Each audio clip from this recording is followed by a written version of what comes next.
Welcome back to the channel. I have been meaning to make a review on my Mr. Heater Big Maxx 50,000 BTU heater here for a little while. I've had it in here for about 3 weeks now. So this is me a review about it and what I did to install it and basically everything about it. First things first. My garage is 21 by 21 by 8 feet tall. This is an overview of the garage. I've been working in here a lot. Got all my nice signs hung up and stuff like that in here. So pretty much the way this works is I have R13 from the old owners behind the plywood all the way around to the garage. Non-insulated door.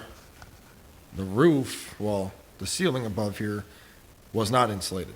And I've got probably from the wall, I'd probably say to about like right here and over and a little bit right here to the door of R30 and some R13 up there I got for free.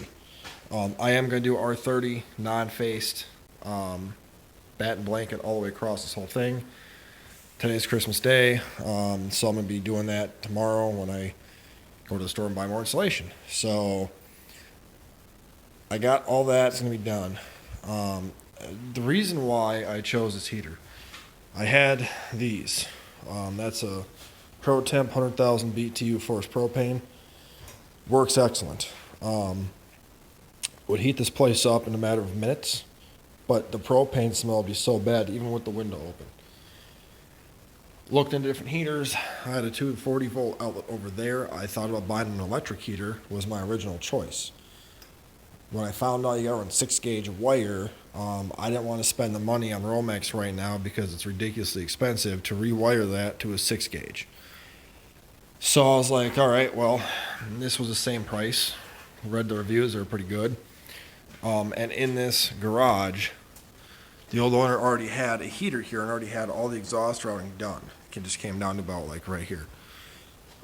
This power here is actually for outside for an RV outlet. He had ran all this stuff across. So I was like, well, if I put it over here in the corner, I've already got the exhaust and I've already got a power source. Figured, well, no brainer. So I ended up getting the 50,000 BTU heater. What I ended up doing, and also a thermostat was over there, so I already had the thermostat. When you buy your heater, nothing is included with it except for the heater itself and then the propane conversion kit, which I had to do. I ended up going out and getting threaded rod. However, they were out, so I got long galvanized bolts. They're a little crooked on there because I am 6'2", 240 pounds. This little panel there is not much bigger than I am. I had to crawl up there and I had to hop over the joists in the ceiling because when I tried to sit in the plywood there, you can see how it started to come down. So when you get back here, the joists come down an angle. I couldn't get these in very well. So I had to kind of elongate the holes a little bit. I did that.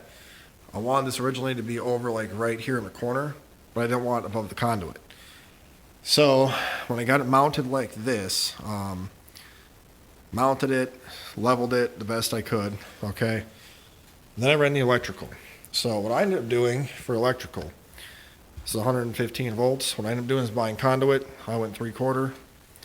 And let me just back up here so you can see it. So they tell you to hardwire this in. I did that. Ran conduit off of this over to a switch, up to a 90, comes over, 90, into the box, hardwired in there, okay? Well, I figured in the summer I have a big 13,000 BTU air conditioner for that window to cool it in the summer. This breaker is on one breaker. This box is on one breaker downstairs for the RV outlet. This is on its own breaker now. I never planned to plug in an RV with this on at the same time. I ran 2 more outlets because there were none on this wall. That right there will be for the air conditioner. In the summertime, again, I'll never have the heat and the AC on at the same time, and I don't own an RV. So I figure it's safe to have one major appliance, one circuit, And then if I have to plug in a cell phone charger or something, I can. So I did all the electrical, real nice, leveled it all out. And then I went to the gas. Well, I did the thermostat next. This thermostat here is just a analog one. And then it wires up to, there's 4 different ones there. R for red, W for white. And if you had the digital one, it's got other stuff. So I went to the gas. Now, this is what got weird. Home Depot is where I went for all my parts, okay? So I wanted this to go outside to an LP tank. I did not want it to be to my house line. I have a propane tank outside, way too far from that, so I went with what they said to do. In the instructions, it shows you want to put a T here, okay? You want about 2-inch piece here down to a cap for your drip. Then you want to go up to a flare, to a flex line. And you want to have that go to a shutoff valve, and then to your pipe, and then out to your LP tank. Here's the thing. This was leaking right here. This is how it had to be. That's as tight as it would go, and that's the only way it would stop leaking. You want this straight up and down. This, if I do that, it leaks propane. So this is the only way it would not leak. Chinese fittings, okay? Now, when I bought this kit, this was all one kit. Came with flare fittings. In the directions, it shows this on both sides as being flare. When I did that, the fitting was super loose in here. Leaked like a son of a bitch. Took it out, this is pipe thread. So when you buy this at the store at Home Depot, they give you another fitting that goes from pipe to flare, double male end, okay? Male end to female end, you don't want to use that. What you want, excuse me, what you want to do is on the back of this is pipe thread. So I can just simply turn the gas on, turn it off, okay? My little pipe dope, I'd had this apart probably like 7 or 10 times. Finally got that figured out, and then this pipe here goes outside. Yes, that is blue RTV. I did not know I didn't have any caulk, and it was starting to rain out, so I did that for now. Make fun of it later. I'm going to go outside and show you guys outside what it looks like. For the exhaust, like I say, this exhaust used to come to about like right here, and I ended up cutting it. I got a 90, used the same pipe and shot it down, and then did like a 45 into there, and then self-tapped it. This is actual, really good heat tape, so it seals everything really nice and keeps the heat, you know, in, or the exhaust in and whatnot. So that's how I did all that, and I've got it set to about right there. And now what I'll do is I'll turn this on for you. It's very, very quiet. All you gotta do is turn the gas on, hit the switch, and then you'll hear the igniter in a second.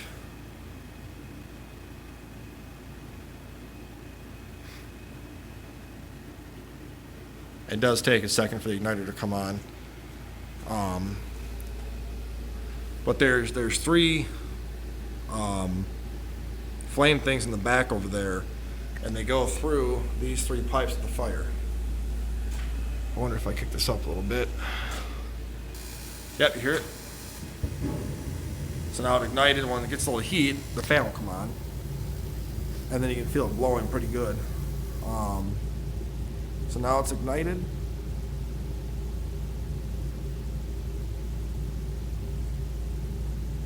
See the fan come on here in a second. Kind of see the fan down there. Only downside to it does take a second to warm up the fire, and then when it does turn on, it'll blow nice and hot. See, there it goes. But it's not loud at all. It's very, very quiet. It does turn off with the thermostat. It makes it very comfortable to work in here. I guess I'm going to go and show you guys my propane setup outside. It is cold out. It's about 25 degrees out maybe. And it is dark, so sorry for the camera being right now. I got my jacket on with one arm. Okay, so we're going to go outside the long way because I don't want to lose my heat with the garage open. This is the mudroom I'm working on. Ignore the camera ink for 5 seconds here.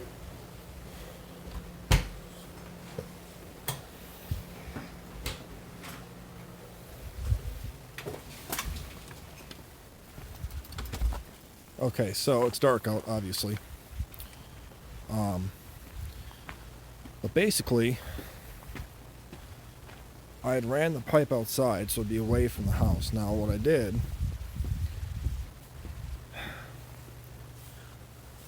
the pipe comes out there, does a 90, down to the female. That goes to a reducer, and I have a line here, just a flex line. Goes to a 1-inch piece of adapter, and then to the regulator, and then to the tank. Now, I have a 100-pound propane tank. That's my 500-gallon one. I have a 100-pound one that'll stand up about 5 feet tall. For right now, I did this because I need to build a cage to hold the 100-pounder in. So I did this for now. So the 100-pounder is going to be enclosed in a nice little cage to where it can't blow over. What they don't tell you in this kit, you need to buy a regulator additionally to the kit, a W11 to a W14. In the Propane Conversion Kit, it doesn't say nothing about that. You have to read the actual thick book they give to you, and it'll tell you need a regulator. Well, I did not do that originally. When I turned the sumbitch on, the gas on, it leaked gas from every orifice out of that heater. Read the directions front to back, finally saw where it says need a regulator. So I pulled it off of the red heater in there, and now she's good to go. So now it's done. No more leaks. 100% installed correctly. Just got to do the little cage for the 100-pound tank, and we're good. But nice and warm. I went with the 50,000 because that thing there would take about 5 minutes to heat up the garage in the coldest of days. The 80,000, I honestly wanted more, but the price was so expensive. And the reviews on YouTube I've watched before I bought this failed to mention what I'm going to talk about. The heater itself, depending upon where you go, they're all across the board. Fleet Farm was $380 on sale. Now they're like $450.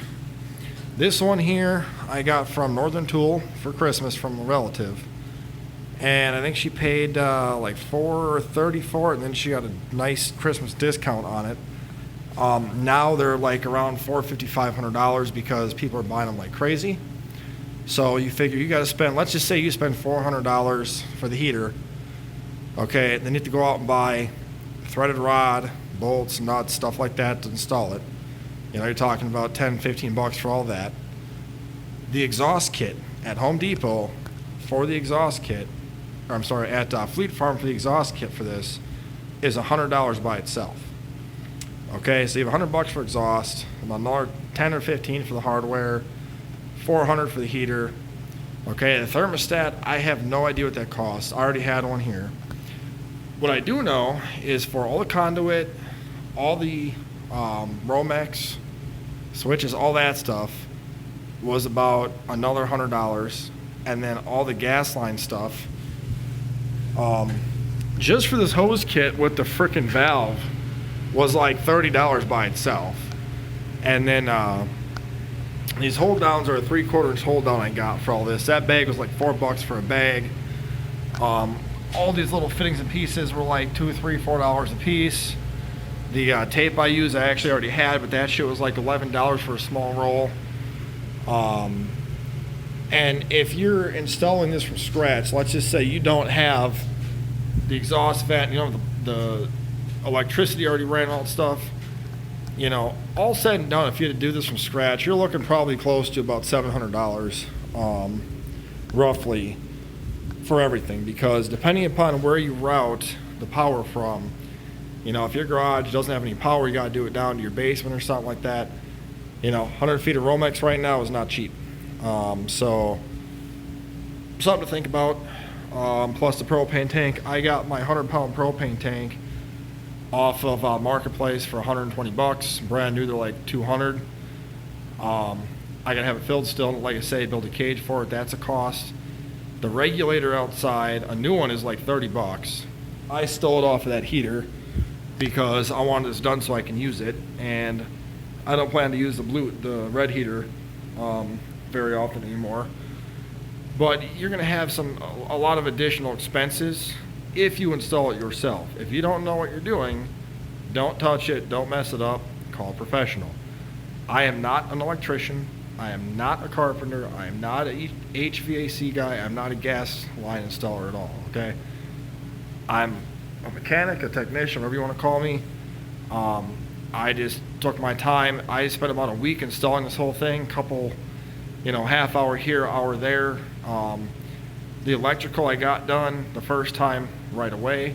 The gas took me several tries to get it right because you don't mess with gas. I checked with soapy water. Once I got that right, the exhaust was done right away. So there's costs to do. And this heater here says online that it's good for 2,000 square feet of uninsulated, and 2,500 square feet insulated. Now this garage is like 400 and something square feet, I think, and it heats up nice. However, I will say this: it takes about 15 to 20 minutes to recover. When you open the door up and it's like 18, I did a test a few weeks ago. It was 18 degrees outside, and I had opened the door, let the car sitting outside, so it was ice cold. Pulled it in here with the door open, closed the door, turned this on to 60. Took about 20 minutes for it to heat this place back up. Not that bad. The 80,000 I think would have been a little better, but this is still a fantastic heater. I do recommend it. Kind of pricey, all said and done, but well worth it. So, just a quick review on it. Hopefully you guys can make an informed decision about your setup. I'm going to end up getting two 125,000 BTU heaters like this for out in my shop, hopefully by next year. That is going to be really expensive, probably a couple $1,000 by the time we're all done for everything, but it works very, very well. So much quieter than that, and no fumes. It is wonderful.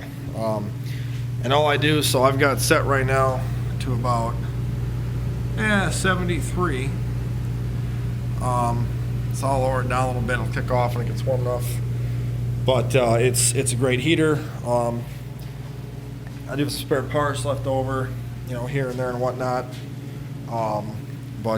So hope this helps you guys make a good decision. If you're not subscribed, hey, think about subscribing. It would help me out. I appreciate it. Any questions about it or comments down below. And thank you guys. And Merry Christmas. Happy New Year.